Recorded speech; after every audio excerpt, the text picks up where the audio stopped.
같이 두 손을 가슴에 모읍시다. 두 눈을 감고 우리 함께 고백해요. 하나님의 말씀은 내 영혼의 생명입니다. 말씀의 축복이 오늘 이루어지게 하소서. 아멘. 자, 로마서 7장에 보면은요, 마지막, 특별히 이제 로마서 7장 마지막 쪽에 보면 사도 바울은 이제 자기 자신도 어떤 신앙적인 갈등이 있다라고 고백을 하는 것을 볼 수가 있습니다. 바울 하면 여러분 얼마나 대단한 사람이에요? 이 바울은 신약에서 신약 성경의 절반 이상을 쓴 사람이고 선교의 아주 핵심적인 그런 역할을 했던 사람이 바로 이 바울이죠. 근데 이 바울의 말에 의하면 이 사람은 겉사람과 속사람으로 이제 나눌 수가 있는데 속사람은 하나님의 법을 즐거워한대요. 속사람은 하나님의 법을 즐거워한다고 하고 겉사람은 하나님의 법이 아닌 다른 법을 즐거워한대요. 그래서 내 마음속에 있는 하나님의 법과 이 죄의 법, 다른 법인 이 죄의 법이 싸워요. 싸워서 어떻게 우리를 죄의 법이 사로잡는 것을 볼 수가 있다고 이야기를 해요. 쉽게 이야기를 하면 우리가 마음으로는 하나님의 말씀대로 살고 싶은데 몸으로 실제 삶으로 돌아가 보면 어떻습니까? 그렇게 하지 못하는 어떤 신앙적인 갈등을 지금 바울이 이야기하고 있습니다. 여러분, 믿음과 삶의 불일치, 믿는 것과 내가 살아가는 것이 일치하지 않는 것으로 인한 갈등은요, 어쩌면 여러분 우리 모두가 날마다 경험하고 있는 그런 갈등이 아닌가 싶어요. 마음으로는 예배할 때는 내가 진짜 말씀대로 살아가겠다, 내가 세상에 나아가서 하나님의 사람으로 살아보겠다라고 그렇게 다짐도 하고 또 다짐도 하고 또 다짐도 하지만 막상 삶으로 돌아가서는 그렇게 하지 못하는, 사랑도 용서도 섬기는 것도 잘 안 된단 말이죠. 아니, 좀 적극적으로 선을 행하는 거는 둘째 치고요, 여러분. 죄를 짓지 않는 삶을 사는 것, 죄를 짓지 않는 삶을 사는 것도, 그것도 어때요? 그것도 잘 안 돼서, 야, 이게 과연 내가 신앙인이 맞나, 이렇게 해서 하나님 나라 갈 수 있겠나 하는 그런 의심이 들 때가 있기도 합니다. 여러분, 옛날 사람들이요 그런 생각을 했어요. 사람의 마음속에는 천사와 악마가 같이 존재한다고 그렇게 생각을 했대요. 그래서 천사의 말을 들을 때에는 선한 일을 하고 악마의 말을 들을 때에는 악한 일을 하게 된다라고 그렇게 생각을 했습니다. 근데 내 마음에 두 가지의 영이 이제 함께 있다라는 이런 생각은 여러분 사실 전혀 성경적이지 않은 거예요. 전혀 성경적이지 않은 것입니다만, 공교롭게도 여러분 우리가 마치 그런 것처럼 살아가고 있어요. 성경적이지 않은 것인데도 불구하고 마치 우리가 진짜로 그런 것처럼 살아가고 있습니다. 어떻게요? 내 안에서 예수님과 내 생각이 서로 싸우는 거예요. 내 안에서 예수님과 내 생각이 서로 싸우는 거예요. 예수님의 말씀과 내 생각이 서로 싸우고 다투고 분쟁이 일어나는 거죠. 대부분의 신앙인들이 이렇게 예수님과 내 삶이 서로 대립하는 그런 삶을 살고 있습니다. 한편으로는 말씀도 보고 기도도 하고 더 나아가서는 하나님의 사람답게 빛과 소금이 되어 보려고 하지만 정작 중요한 순간에 무기력하게 무너지는 것을 반복하게 되더라고요. 성경은 여러분 우리에게 너희는 왕 같은 제사장이다 이렇게 말씀하고 있지만 왠지 여러분 나는 아닌 것 같아요. 어떤 믿음이 좋은 누군가는 왕 같은 제사장인 것 같은데 나는 왕 같은 제사장이 아닌 것 같아요. 그런 생각이 들어간다는 거죠. 여러분, 그러다 보니까 신앙생활이 무기력해지고 신앙생활에 기쁨도 없고 매사에 부정적으로만 일들을 바라보게 된다는 말이죠. 오늘 성경은 이러한 신앙적인 갈등을 반복하는 우리에게 이 문제에 대한 답을 제시해주고 있습니다. 지난주에 이어서 바울이 전한 복음 두 번째 시간입니다. 바울은 비시디아 안디옥에 있는 유대인의 회당에서 설교할 기회를 얻었죠. 그리고 바울은 이스라엘의 역사를 통하여서 하나님과 또 하나님이 보내신 메시아이신 예수님에 대해서 지금 설명을 하고 있습니다. 하나님 어떤 분이셨습니까? 애굽에서 먼저 그들이 하나님께 구하지도 않았는데 하나님이 먼저 그들을 선택해서 그들에게 구원의 은혜를 베푸신 하나님이었죠. 그들이 왕을 세워달라며 하나님을 거부했을 때는 어떻게 하셨어요? 하나님은 그들을 혼내시지 않으시고 그들의 거절을 그대로 받아들이셨어요. 그리고 나서 고통 속에 있는 이 이스라엘 백성들에게 다윗이라고 하는 새로운 왕을 하나님께서 이제 사울에게 고통받고 있을 때 다윗을 통하여서 다시 하나님께서 그들에게 다시 구원의 은혜를 베풀어 주시는 하나님이셨지요. 이러한 이스라엘의 역사는 하나님과 우리의 관계를 잘 설명해줘요. 종교개혁자 칼빈이 하나님께서 우리에게 베푸신 구원에 대해서 이것은 무조건적인 선택이다. 무조건적인 선택이다라고 그렇게 이야기를 했습니다. 우리가 하나님을 선택한 것이 아니고 하나님께서 우리를 먼저 선택하신 것이라는 거지요. 근데 그것이 네가 어떻게 좀 잘하는가 보자 하고서 하나님께서 조건을 거신 것이 아니고 어떻게 무조건적으로 하나님이 먼저 우리에게 찾아오셔서 우리를 구원하신 것이라는 거예요. 그런데 이 은혜를 받아 놓고서도 우리도 이스라엘 백성들처럼 왕을 세워달라며 하나님을 거절한 이 이스라엘 백성들처럼 하나님 이제 내 맘대로 좀 살겠습니다. 하나님 뜻이 아니라 내 뜻대로 좀 살아보겠습니다. 하나님 말씀대로 사는 게 너무 어렵습니다. 라고 하면서 우리가 하나님을 거절해요. 그러다가 이 고생 저 고생하면서 너덜너덜해져서야 그때야 주님께 좀 도와달라고 아쉬운 소리 하는 그런 우리의 모습 아닙니까? 그런데요, 주님은 그런 배은망덕한 우리에게 지난주에 있는 말씀처럼 다시 구원의 은혜를 베풀어 주시는 하나님이십니다. 다윗은 하나님께서 이스라엘에게 보여주신 다시 구원의 은혜를 베푸시는 이 하나님의 어떤 상징적인 도구였어요. 다윗은 이상 왕이 아니고 다윗은 훌륭한 왕이 아니라 여러분 다윗의 역사를 이제 성경에 있는 그대로 사무엘하와 열왕기에 있는 대로 다윗에 대한 역사를 쭉 보시면요, 아이고 세상에 이렇게 나쁜 사람이 없어요. 우리는 다윗의 훌륭한 부분만 생각을 하는데 얼마나 큰 죄를 많이 지었는지 모릅니다. 그런데 하나님이 이 다윗은 이상적인 왕이 아니라 이 다윗은 하나님께서 은혜를 베푸시는 하나님의 구원의 어떤 상징적인 도구였을 뿐이에요. 그런데 여러분 이스라엘은 이 크신 하나님의 은혜를 받았음에도 불구하고 어떻게 했어요? 또 하나님을 떠나요. 하나님을 거부하고서 왕을 세워달라고 그래가지고 세워진 왕으로 인해서 고통 속에서 지내다가 하나님이 다윗을 통해서 다시 그들을 구원했음에도 불구하고 어떻게 한다고요? 또 하나님을 거부해요. 그게 여러분 열왕기 상하에 있는 이스라엘 역사의 내용이에요. 그러자 이제 어떻게 됩니까?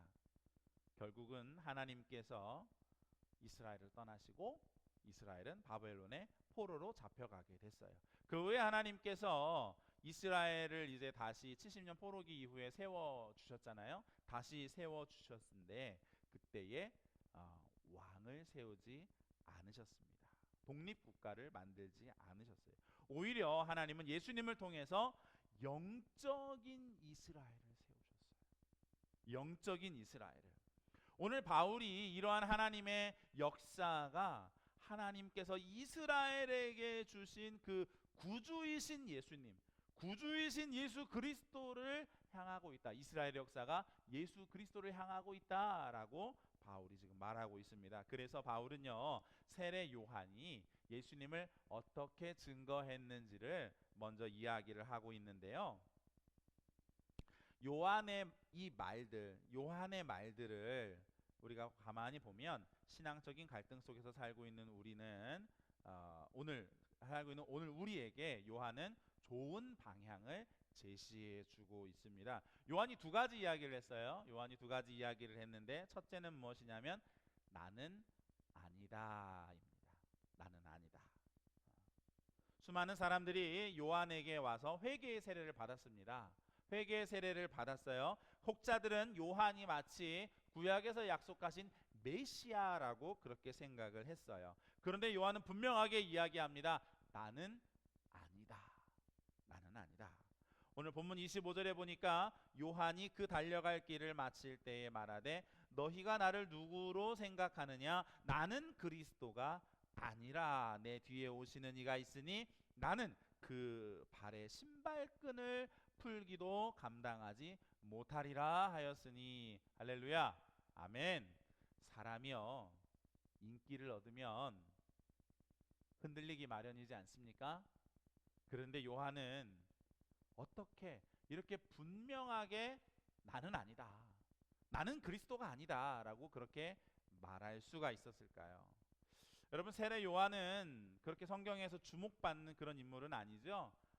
제가 오랜만에 이렇게 책을 한 권 들고 왔습니다. 무대 뒤에 선 영웅들, 강준민 목사님이 쓰신 책인데요. 여기 목차를 보면 아브라함의 충성된 종이었던 엘리에셀, 모세의 기도하는 팔을 잡아주었던 훌, 나만 장군을 구원한 작은 계집종, 바울의 역사의 무대에 세운 바나바, 바울을 역사의 무대에 세운 바나바, 그 외에도 이드로, 갈렙, 요나단, 수넴여엔, 모리드게, 로데, 에바브로디도 이런 사람처럼 사실 별로 우리에게 주목받지 않았던, 못했던, 하지만 성경에서 매우 중요한 역사, 중요한 어떤 역할을 했던 사람들을 소개하는 좋은 책이에요. 그래서 이 책이 한 번씩 꼭 읽어보셨으면 좋겠는데 이 책이 나온 지가 15년이 됐어요. 그래서 안타깝게도 절판이 됐더라고요. 제가 2층 도서관에다가 이제 올려놓을 테니까 저한테 전화를 주시고 그리고 빌려 가셔서 한 번씩 꼭 읽어보셨으면 좋겠습니다. 자, 이 책에 보면 강주민 목사님은 세례 요한이 수많은 사람들의 주목 속에서도 나는 아니다 라고 말을 할 수 있었던 그 이유가 그가 보통 인간이 상상할 수 없는 소명의식을 가지고 있었던 사람이기 때문이다 라고 그렇게 설명하고 있어요. 무엇이라고요? 보통 사람이라면 가지고 있지 못할, 도저히 가지지 못할 정도의 엄청난 소명의식을 가지고 있었던 사람이기 때문이다 라고 그렇게 이야기를 했어요. 요한은 빈들에서 하나님을 만났습니다. 광야에서 하나님을 만났어요. 하나님께서 자신에게 주신 자기 정체성이 분명했던 사람이에요. 자기 정체성이 분명했던 사람입니다. 그렇기 때문에 요한은 자기 자신이 누구인지, 자기 자신의 어떤 그 능력과 한계에 대해서 분명하게 알았던 사람이에요. 그래서 자기가 무엇을 위해서 부르심을 받았고 무엇을 위해서 보냄을 받았고 누구를 위해서 살아야 하는지에 대해서 분명하게 알았던 사람입니다. 그렇게 자기 자신을 분명하게 알았기 때문에 요한은 겸손할 수 있었던 거예요. 겸손할 수 있었던 거예요. 여러분, 바울하면 어떤 사람이 아까 이야기했던 것처럼 기독교 역사상 예수님 다음으로 가장 추앙받는 사람이 바울이잖아요.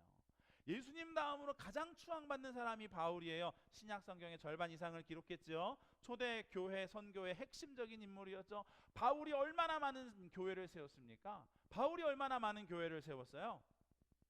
그러나 바울은 이방인들에게 복음을 전하는 자로 부르심을 받은 자기 자신의 위치를 정확하게 알았습니다. 그래서 그는 다음과 같이 이야기를 해요. 고린도전서 3장 5절에서부터 7절 말씀을 보니까 그런즉 아볼로는 무엇이며 바울은 무엇이냐? 그들은 주께서 각각 주신 대로 너희로 하여금 믿게 한 사역자들이니라. 나는 심었고 아볼로는 물을 주었으되 오직 하나님께서 자라게 하셨으니 그런즉 심는 이나 물 주는 이는 아무것도 아니로되 오직 자라게 하시는 이는 하나님 뿐이시니라. 아멘. 고린도 사람들이요, 나는 아볼로파다, 나는 바울파다, 나는 예수님의 수제자인 게바파다, 어허 나는 그리스도파다 이러면서요 서로 다 갈기갈기 찢어졌어요. 당파를 나누었습니다. 그런데요 여러분, 바울은요 이렇게 이야기를 해요. 나는 심었고 아볼로는 물을 주었지만 너희를 자라게 하신 이는 하나님이시니 나는 아무것도 아니다, 나는 아무것도 아니다, 이렇게 이야기를 했던 거예요. 자기 정체성이 분명한 사람은 이렇게 겸손합니다. 그리고 성실해요. 그리고 진실해요. 그리고 영적인 통찰력을 가지고 있어요. 자기 정체성이 분명한 사람이 되기 위해서는요 여러분, 먼저 자기 자신을 알아야 돼요. 먼저 자기 자신을 알아야 돼요. 그리고 자기를 개발하고 자기를 초월하고 예수님을 위해서 자기를 부인해야 돼요. 그래야 여러분 우리가 사람에게 쫓겨다니지 않을 수 있어요. 사람에게 쫓겨다니지 않을 수 있어요. 만일 여러분 세례 요한이 사람에게 쫓아다녔다고 한다면, 만일 여러분 사도 바울이 사람들에게 쫓겨다녔다고 한다면 어떻게 됐겠어요? 선생님, 사람들이요 선생님을 선지자라고 합니다. 선생님, 사람들이요 선생님이 그리스도라고 합니다. 이런 말을 들었을 때 막 들떠가지고 기분이 좋아서, 이야 내가 광야에서 고생을 했는데 드디어 사람들이 나의 진가를 알아주는구나 하면서 들떴다고 한다면, 군중들이 주는 인기와 물질과 권력에 집착했다고 한다면, 세례 요한도 바울도 하나님 나라의 걸림돌이 되었을 거예요.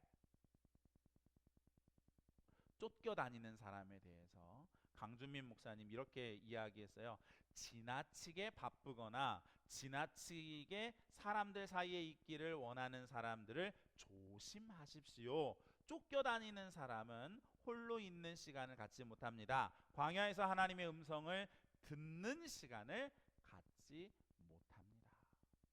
하나님의 음성을 듣지 않는 사람은 사고를 치게 돼 있습니다. 하나님의 음성을 듣지 않는 사람은 사고를 치게 돼 있어요. 여러분, 우리는 다들 최대한 빨리 성공하길 바래요. 최대한 빨리 성공하길 바래요. 교회도 빨리 부흥하기를 바라고, 직장에서도 빨리 안정되기를 바라고, 돈도 좀 빨리 벌기를 바라지만요 여러분, 멈출 수 없는 속도, 방향을 전환할 수 없는 속도는 위험한 거예요. 그것은 위험한 거예요. 늘 말씀드리지만 여러분, 속도보다 더 중요한 것은 무엇이냐면 방향이에요. 방향. 빨리 이루는 것보다 더 중요한 것은 정확한 방향으로 가는 것입니다. 빨리 성공하는 것보다 더 중요한 것은 하나님이 기뻐하시는 성공을 하는 것이에요. 사랑하는 여러분, 사람들과 나 자신을 비교하지 마세요. 사람들과 여러분을 비교하지 마세요. 사람들의 말에 현혹되지 마세요. 하나님의 뜻을 구하고 기도하고 하나님의 음성에 귀를 기울이십시오. 비록 더뎌도 올바른 방향을 유지한다고 한다면 하나님은 하나님의 때에 가장 완벽한 모습으로 가장 완벽한 승리를 우리에게 주실 것입니다. 아멘. 그래서 세례 요한은 다음과 같이 이야기를 합니다. 두 번째, 예수님이 답이다. 예수님이 답이다. 세례 요한을 생각하면 여러분, 광야에서 어떤 모습이에요? 남루한 모습으로 거적대기 하나 이렇게 두르고 있으면서, 성경에 보니까 메뚜기와 석청을 먹었대요. 맛있는 음식도 못 먹고, 사람들의 눈으로 볼 때는 여러분, 그는 외로운 사람이죠. 그는 가난해 보일 수도 있습니다.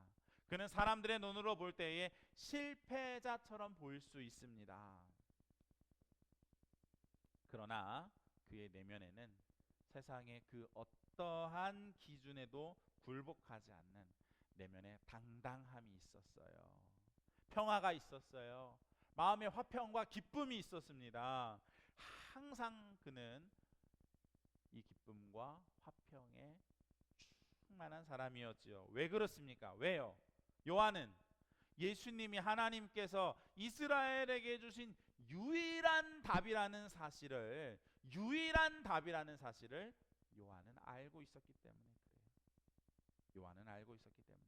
요한은 사람들의 칭찬과 환호의 귀를 기울이지 않았습니다.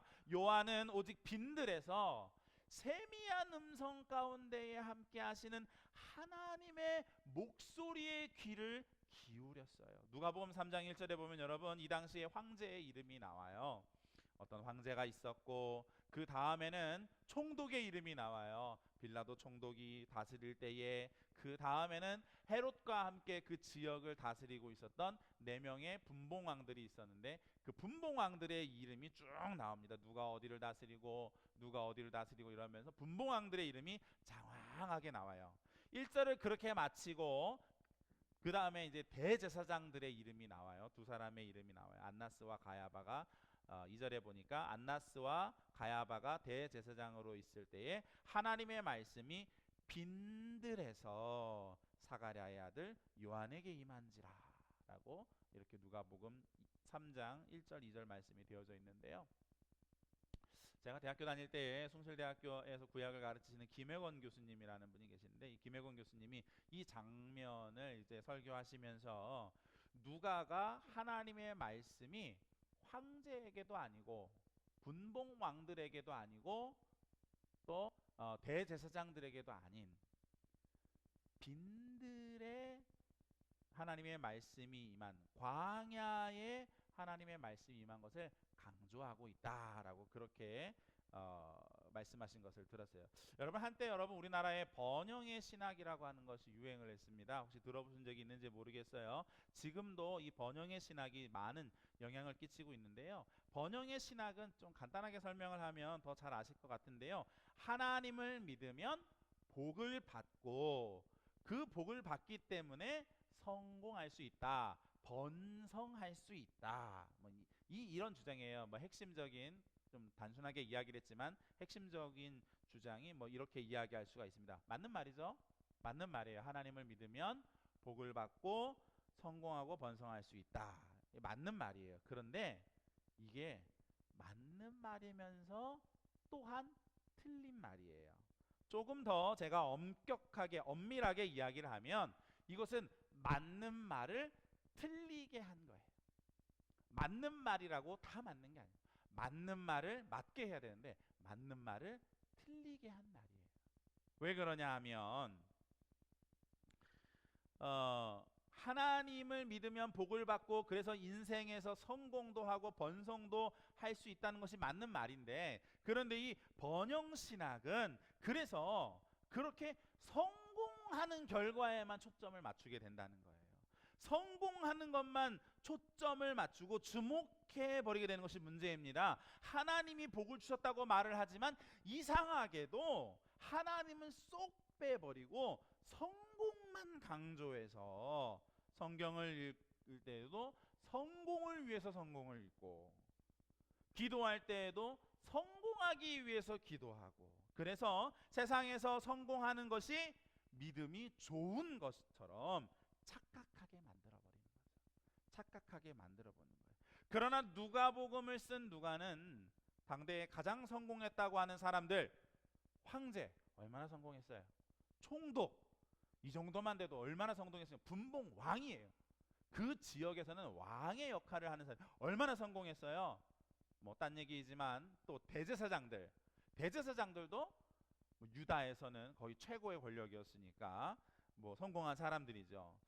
이건 딴 얘기지만 여기 나오는 안나스와 가야바가 정상적인 대제사장이 아니다라는 것에 대해서 전에 한번 말씀을 드린 적이 있습니다. 가야바는 로마에 돈을 주고서 이제 그 대제사장이 된 사람이고요. 안나스는 그의 이제 사위였어요.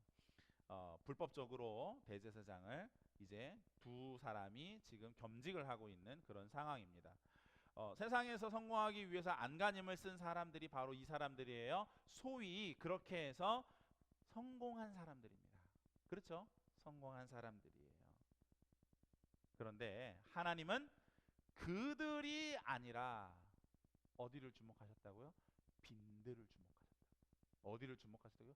광야를 주목하셨다고. 사랑하는 여러분, 누가 주목하는 삶을 사시겠습니까? 누구에게 주목을 받는 삶을 사시겠어요? 사람들이 주목하는 삶을 사시겠어요? 그렇지 않으면 하나님께서 주목하시는 삶을 사시겠어요? 바라기는 하나님께서 주목하시는 삶을 사시기를 주님의 이름으로 축원합니다. 하나님이 누구를 주목하실까요? 요한복음 4장에 보니까 하나님은 신령과 진정으로 예배하는 사람을 찾는데요. 하나님은 신령과 진정으로 예배하는 사람을 찾는데요. 하나님은 진심을 다해서 예배하는 사람을 찾는데요. 여러분, 엘리야 때에 수많은 과부들이 있었지만 마지막 남은 그 식량도 믿음으로 드린 사렙다 과부에게 하나님이 주목하셨어요. 그리고 그 가뭄에 식량이 떨어지지 않게 하시고 또 죽은 아들을 살려주시는 놀라운 기적을 베푸셨지요. 여러분, 엘리사 때에 수많은 문둥병자가 있었지만 간절한 마음으로 하나님의 말씀에 순종했던 이방인 나만 장군, 그 흙탕물 속에, 요단강이 흙탕물이거든요 사실. 그 흙탕물 속에 몸을 담그는 그 순종을 한 나만 장군을 하나님은 주목해 보셨어요. 예수님 당시에도 하나님을 믿는다고 하는 사람들이 많이 있었지만 진정한 예배가 도대체 무엇인지 그것을 갈구했던 사마리아 여인에게 하나님은 주목하셨습니다. 무엇입니까?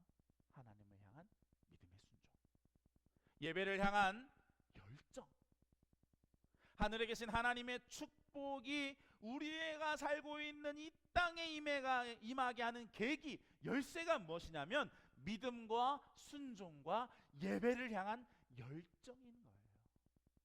네, 그렇습니다. 여러분, 예수님이 답입니다. 예수님이 답이에요. 나는 아니에요. 우리는 아니에요. 사람들은 이렇게 하면 돈 좀 더 벌 수 있다. 회사에서 조금 더 빨리 진급할 수 있다.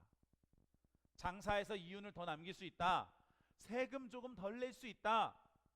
돈을 벌려면 주식을 해야 된다. 부동산에 투자를 해야 된다. 이 학원이 애들을 잘 가르친다. 저 선생님이 애들을 잘 가르친다.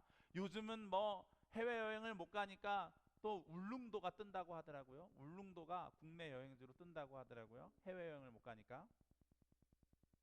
뭐 이런 소리 저런 소리 하면서 트렌드에 맞춰가고 좋은 정보들을 서로 나누면서 막 우리의 정신을 어떻게 해요? 혼란스럽게. 그래서 와 하면 여기로 쫓아가고 또 저쪽에서 와 하면 저기로 쫓아다니고 이렇게 남들에게 뒤처지지 않으려고 이렇게도 노력해보고 저렇게도 노력해보지만 정작 하나님의 음성을 듣지 못해요. 세상에서 뒤처지지 않을 수 있을지는 모르겠지만 우리의 영의 생명이신 예수님과는 점점 더 멀어지게 되는 것이죠. 사랑하는 여러분, 그래서 하나님은 예수님을 답으로 주신 것입니다. 바벨론 포로에서 회복을 약속하셨으면서도 하나님은 왕을 세워주셔야 되는데 왕을 세워주시지 않으셨어요. 이상하죠. 이상해요. 성전도 다시 세웠는데도 왕을 세우지 않으셨어요. 왜냐하면 왕은 하나님을 배반한 이스라엘의 실패의 역사를 계속해서 반복할 뿐이기 때문에 그렇습니다. 하나님은 진정한 해답이신 예수님을 보내셨습니다. 그리고 그분은 우리의 영의 답일 뿐만이 아니라 그분은 우리의 삶의 답이시기도 해요. 우리의 삶의 답이시기도 해요. 이제 우리 모두 나와서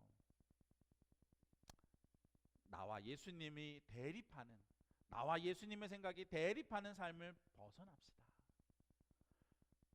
그리고 갈등의 신앙을 벗어납시다. 예수님이 답이라는 사실을 우리 마음에 받아들이시고, 예수님이 답이라는 사실을 우리 마음에 받아들이시고, 그리고 예수님 안에서 내가 발견되는, 예수님 안에서 내가 발견되는 그런 진정한 축복의 삶이 되시기를 주님의 이름으로 축원합니다. 나의 연약함을 인정하고 자신의 정체성과 소명을 분명히 알고 세례 요한처럼 나는 아니다. 나는 아니다. 그리고 예수님이 답이십니다. 예수님이 답이십니다. 이제 주님께서 나의 마음과 나의 생각을, 나의 삶을 인도해 주옵소서. 주님께 우리의 모든 것들을 맡겨드리는 그런 믿음의 성도님들 되시기를 바랍니다. 내 생각 내려놓고 기도하며 말씀을 읽으며 주님을 묵상하며 주님이 주시는 지혜로, 이제는 주님이 주시는 생각으로 주님 손에 이끌려서 성령에게 이끌려서 그렇게 살아가시는 성도님들에게 주님의 이름으로 축원합니다. 나는 죽고 예수가 사는 참된 그리스도인이 되시기를 주님의 이름으로 축원합니다.